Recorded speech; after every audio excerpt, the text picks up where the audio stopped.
بسم اللہ الرحمن الرحیم۔ سامعین کرام، آپ سن رہے ہیں اردو کہانی تلسم ہوشربا کی چوتھی جلد، اور یہ اس سلسلے کی قسط نمبر 20 ہے۔ مجھے امید ہے آپ کو میری یہ کاوش پسند آ رہی ہوگی۔ آپ نے اگر ابھی تک میرا چینل کہانی گھر سبسکرائب نہیں کیا تو ابھی میرے چینل کو سبسکرائب کر کے بیل نوٹیفیکیشن آن کر دیجئے تاکہ آنے والی ہر نئی کہانی کی اطلاع بر وقت آپ تک پہنچ سکے۔ آہن جادوگر نے امرو، زرغام اور جان سوز کی گرفتاری کی کوئی خاص پرواہ نہ کی۔ ایک تو اس وجہ سے کہ وہ تینوں عیاروں سے پوری طرح واقف نہ تھا، دوسرے اسے بے ہوش اور قتل کرنے کے لیے انہوں نے جو عام طریقے اختیار کیے تھے اور ناکام ہو کر جس آسانی سے گرفتار ہو گئے تھے، اس سے اس کی نگاہوں میں وہ کوئی اونچا مقام نہ پا سکے تھے۔ ان تینوں کو اس نے اپنے خیمے کے ستون سے بندوایا اور خود راگ اور رنگ میں مشغول ہو گیا۔ تینوں عیار بے بسی کے ساتھ اہل محفل کو تک رہے تھے، آنکھیں خشک تھیں مگر دل ہی دل میں سسک رہے تھے۔ یہ وقت ان پر کڑا تھا۔ آہن جادوگر جیسے بے ڈھب شخص سے انہیں کب واسطہ پڑا تھا۔ وہ سوچ بھی نہ سکتے تھے کہ بے ہوشی ملا شربت اس پر کوئی اثر نہ کرے گا، خنجر ٹوٹ جائیں گے مگر اس کی کھال تک نہ چھلے گی۔ یہ پہلا موقع تھا کہ اپنی گرفتاری پر وہ پچھتا رہے تھے، انجام کے بارے میں سوچ سوچ کر ہول کھا رہے تھے۔ مایوسی اور پریشانی کے اس عالم میں بس ایک ہی بات رہ رہ کر امید کی کرن بن کر امرو کے دل میں چمک رہی تھی، اور وہ یہ کہ آہن جادوگر ان سے بالکل لاپرواہ نظر آ رہا تھا۔ عام قیدیوں کی طرح انہیں ستون سے بندوا کر اطمینان کے ساتھ ناچ رنگ سے دل بہلا رہا تھا۔ ہوتے ہوتے امرو کو یقین ہو گیا کہ اگر وہ گانا شروع کر دے تو شاید آہن جادوگر کچھ دیر کے لیے اس کے ہاتھ پیر کھلوا دے، اور اس طرح اسے ایاری کی چادر اوڑھ کر خود کو اور اپنے ساتھیوں کو آزاد کروانے کا موقع مل جائے۔ یہ سوچ کر امرو ایک تڑپا دینے والا راگ الاپنے لگا۔ محفل میں ایک بارگی سناٹا چھا گیا۔ آہن جادوگر سمیت سب ہی حیرت کے ساتھ امرو کو دیکھنے لگے۔ امرو کی سریلی آواز اور چبھتی ہوئی دھن ان کے کانوں میں رس گھولنے لگی۔ اچانک ساز گونج اٹھے، سازندے امرو کی دھن بجانے لگے۔ دیکھتے ہی دیکھتے سما بن گیا، محفل پر راگ رنگ کا جادو چھا گیا۔ لیکن زیادہ دیر نہ گزری تھی کہ امرو ایک دم خاموش ہو گیا۔ چند لمحے تو لوگ صبر کے ساتھ منتظر رہے، مگر جب وقت گزرتا گیا اور امرو نے منہ نہ کھولا تو سب بے چین ہو گئے۔ آہن جادوگر سے برداشت نہ ہو سکا، وہ امرو سے بولا، گاؤ قیدی گاؤ، چپ کیوں ہو گئے؟ حضور، امرو نے کہا، میں بندھا ہوا ہوں، اس حالت میں کیسے گا سکتا ہوں؟ محفل میں ہر طرف سے آوازیں آنے لگیں، اسے چھوڑ دیجئے، ہاتھ پیر کھلوا دیجئے، گانا پورا کرنے دیجئے۔ یہ وہ وقت تھا کہ افراسیاب باغ سیب کے چمن میں ملکہ حیرت جادوگر کے ساتھ بیٹھا تھا۔ دونوں شہر ناپرساں کے محل میں جا کر کچھ دنوں آرام کرنے کا پروگرام بنا رہے تھے۔ اچانک افراسیاب کو خیال گزرا کہ کچھ خبر آہن جادوگر کی لینا چاہیے۔ شہر ناپرساں جانے سے پہلے اس مہم کے بارے میں اطمینان حاصل کر لینا چاہیے۔ اس نے کتاب سامری اٹھائی، لکھا تھا، امرو، زرغام اور جان سوز کو آہن نے گرفتار کیا ہے، جشن منا رہا ہے۔ امرو گانا سنانے کے بہانے آزاد ہونے کی فکر کر رہا ہے۔ یہ حال معلوم کرتے ہی افراسیاب نے اپنے ہاتھ سے جلد جلد ایک خط آہن جادو کے نام لکھا، سحر پڑھ کے 12 فولادی پتلوں کو طلب کیا، خط ایک کے ہاتھ میں دے کر حکم دیا کہ دم کے دم میں آہن جادوگر کے پاس پہنچو، اسے خط دو اور آئندہ وہ جو حکم تمہیں دے اس پر عمل کرو۔ فولادی پتلے خط لے کر اڑے اور چند ہی لمحات میں آہن جادوگر کے سامنے جا پہنچے۔ اس وقت آہن جادوگر امرو کو ستون سے کھولنے کا حکم دینے ہی والا تھا، فولادی پتلوں کو اچانک سامنے پا کر وہ ہکا بکا رہ گیا۔ اہل محفل بھی سناٹے میں آ گئے۔ امرو کا دل ڈوب گیا۔ وہ سمجھ گیا کہ پتلے افراسیاب کے بھیجے ہوئے ہیں، کوئی خاص حکم لائے ہیں، اور اب بات بنتی نظر نہیں آتی۔ اس عرصے میں آہن جادوگر نے افراسیاب کا خط پتلے کے ہاتھ سے لے لیا اور اسے پڑھ رہا تھا۔ لکھا تھا، اے آہن جادوگر، تو نے بڑا کام کیا، جو خطرناک عیاروں کو یوں آسانی سے گرفتار کر لیا۔ یہ بہت خطرناک لوگ ہیں۔ اگر تو باغیوں کی ساری فوج اور ان کے سارے سرداروں کو گرفتار کر لاتا اور یہ 3 عیار بچ رہتے تو ہرگز مجھے ایک پل چین نصیب نہ ہوتا۔ خبردار، امرو کے چکر میں آ کر اس کے ہاتھ پیر نہ کھلوانا، ورنہ دوبارہ اس کا ہاتھ آنا ناممکن جاننا۔ فوراً تینوں عیاروں کو ایسی جگہ قید کر جہاں تیرے سوا کوئی دوسرا داخل نہ ہو سکے۔ بس اب تیری منزل آسان ہے، میں کچھ دن آرام کرنے کے لیے ملکہ کے ساتھ شہر ناپرساں جاتا ہوں۔ تیری مدد کے لیے یہ 12 فولادی پتلے بھیجتا ہوں، یہ نہ بے ہوش ہو سکتے ہیں، نہ ان پر کوئی جادو یا ہتھیار اثر کر سکتا ہے۔ یہ تیری حفاظت کریں گے اور جو حکم دے گا بجا لائیں گے۔ کل باغیوں سے جنگ کر انہیں قتل اور گرفتار کر اور لا کر میرے حضور پیش کر۔ میں وعدہ کرتا ہوں کہ ملکہ فرمانیہ سے تیری شادی کر دوں گا اور فرمانیہ کو ملک بھی تجھے بخش دوں گا۔ آخر میں پھر ہدایت کرتا ہوں کہ تینوں عیاروں کی پوری چوکسی کرنا، ہر طرح ان سے چکنا رہنا، کوئی چوک ہو گئی تو بنا بنایا کام بگڑ جائے گا، ذلت کے سوا کچھ تیرے ہاتھ نہ آئے گا۔ آہن جادوگر خط پڑھ کر سناٹے میں آ گیا۔ حاضرین محفل کو اس کے مضمون سے لفظ با لفظ آگاہ کیا۔ امرو اور اس کے ساتھیوں کے دل میں رہائی کی جو امید پیدا ہوئی تھی جاتی رہی۔ آہن جادوگر نے محفل ختم کر کے انہیں ایک خیمے میں قید کر دیا اور اس کے گرد ایک آگ کی دیوار جادو کی قائم کر دی۔ نہ عیار اس دیوار سے باہر نکل سکتے تھے، نہ آہن جادوگر کے علاوہ دوسرا کوئی اس کے اندر داخل ہو سکتا تھا۔ اتفاق سے اس محفل میں برق فرنگی اور مہتر کران بھی بھیس بدل کر آئے ہوئے تھے۔ دوسری طرف ملکہ ماروخ کے بھی کچھ جاسوس وہاں موجود تھے۔ امرو، زرغام اور جان سوز کا انجام دیکھ کر برق فرنگی کو سخت غصہ آیا۔ جوش میں آ کر اس نے چاہا کہ آہن جادوگر پر خنجر پھینک کر مارے کہ مہتر کران نے اسے سختی سے روک دیا۔ محفل ختم ہونے پر مہتر کران اور برق فرنگی نے جنگل کی راہ لی۔ ملکہ ماروخ کے جاسوس اپنے لشکرگاہ کی طرف چل دیے۔ ایک محفوظ مقام پر پہنچ کر برق فرنگی نے مہتر کران سے کہا، ہمیں زیادہ دور نہیں جانا چاہیے، آدھی رات گزرتے ہی ہمیں آہن جادوگر کے لشکر میں پہنچنا ہے اور ساتھیوں کو چھڑانے کی کوشش کرنا ہے۔ جلد بازی کی ضرورت نہیں، مہتر کران نے کہا، ہوش سے کام لو، مجھے اندیشہ ہے کہ آہن جادوگر ہمارے سارے لشکر کو بھی گرفتار کرنے میں کامیاب ہو جائے گا۔ وہ غیر معمولی طاقت کا مالک ہے، اس سے نپٹنے کے لیے ہمیں کوئی غیر معمولی ترکیب ہی استعمال کرنی پڑے گی۔ یہ کہہ کر مہتر کران دور ایک پہاڑی کی طرف چل دیا۔ برق فرنگی خاموشی سے اس کے پیچھے ہو لیا۔ مہتر کران کی بات اس کے دل کو لگ گئی تھی۔ پہاڑی پر پہنچ کر دونوں ایک اونچے اور گھنے درخت میں چھپ کر بیٹھ رہے۔ یہاں سے انہیں اپنے اور آہن جادو کے لشکر کی جلتی ہوئی مشعلیں صاف چمکتی دکھائی دے رہی تھیں۔ ملکہ ماروخ کے جاسوس جب اپنے لشکر میں واپس پہنچے تو وہاں ماجبیں الماس پوش کا دربار لگا ہوا تھا۔ سب لوگ موجود تھے۔ انہوں نے جا کر سارا دیکھا سنا حال سب کے سامنے بیان کیا۔ ماروخ کے چہرے کا رنگ زرد ہو گیا۔ کچھ دیر خاموشی کے ساتھ سوچنے کے بعد اس نے شہزادہ اسد سے کہا، آہن جادوگر کا مقابلہ ہمارے لیے بہت مشکل ہے۔ اس مردود پر نہ بے ہوشی اثر کرتی ہے، نہ کوئی ہتھیار، پھر اسے فولادی طلسمی پتلوں کی بھی مدد مل گئی ہے۔ ہمیں امرو اور اس کے شاگردوں کی ناکامی اور گرفتاری سے سبق لینا چاہیے۔ میں طلسم ہوشربا کی حد سے باہر نکلنے کا راستہ جانتی ہوں۔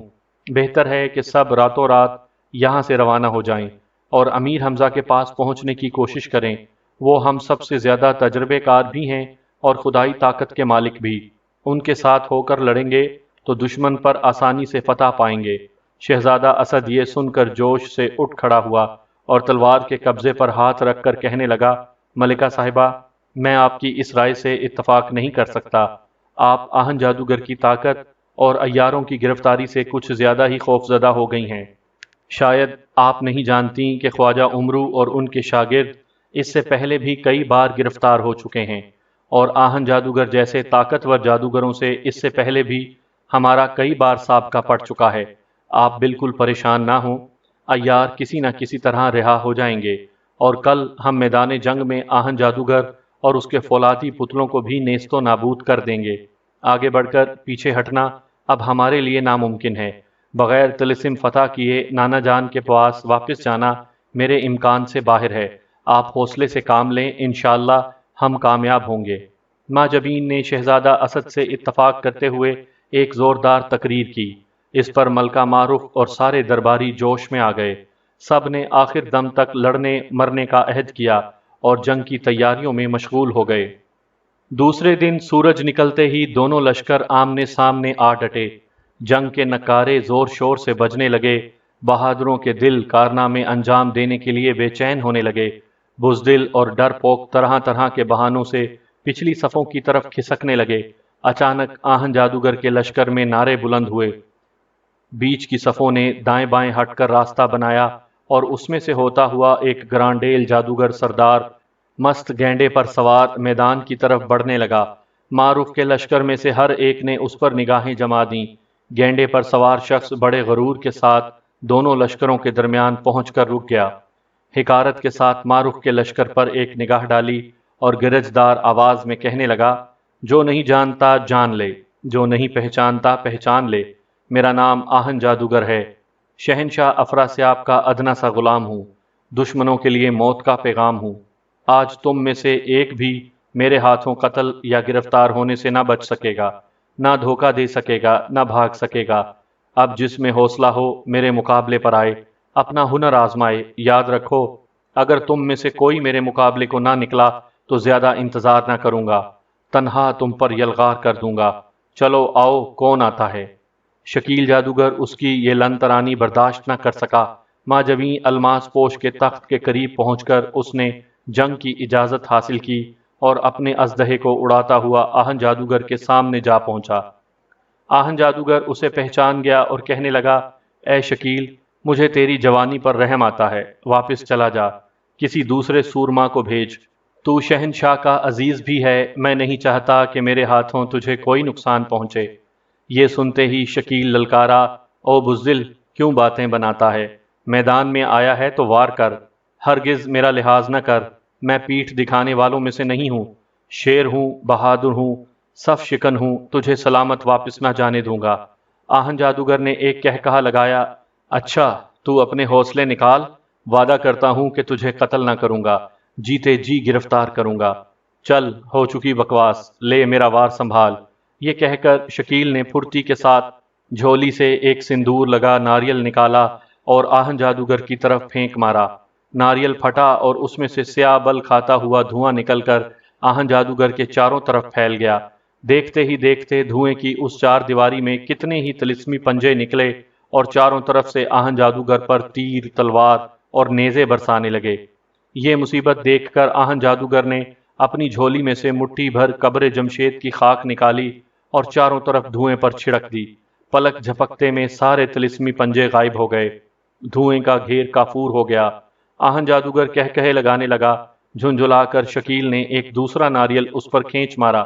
ناریل پھٹا اور اس میں سے لاتعداد آتشی سانپ اور اژدہے لپ لپاتے ہوئے چاروں طرف سے آہن جادو کی طرف بڑھنے لگے۔ آہن جادوگر نے پھر وہی خاک ان پر اچھال دی۔ سارے آتشی سانپ اور اژدہے پانی کے قطرے بن کر زمین پر گرے اور جذب ہو گئے۔ شکیل اپنی اس ناکامی پر غصے سے ہونٹ چبانے لگا۔ تیسری بار اس نے پھر ایک ناریل آہن جادوگر کی طرف پھینکا۔ اس میں بے ہوش کر دینے والا تلسمی دھواں بھرا تھا۔ آہن جادوگر نے اس بار اس کے پھٹنے کا انتظار نہ کیا، فوراً سحر پڑھ کر دستک دی۔ ناریل درمیان تک پہنچ کر ایک بارگی واپس پلٹا اور شکیل کے قریب پہنچ کر پھٹ گیا۔ یہ سب کچھ اتنی تیزی کے ساتھ ہوا کہ شکیل اس کا کوئی توڑ نہ کر سکا۔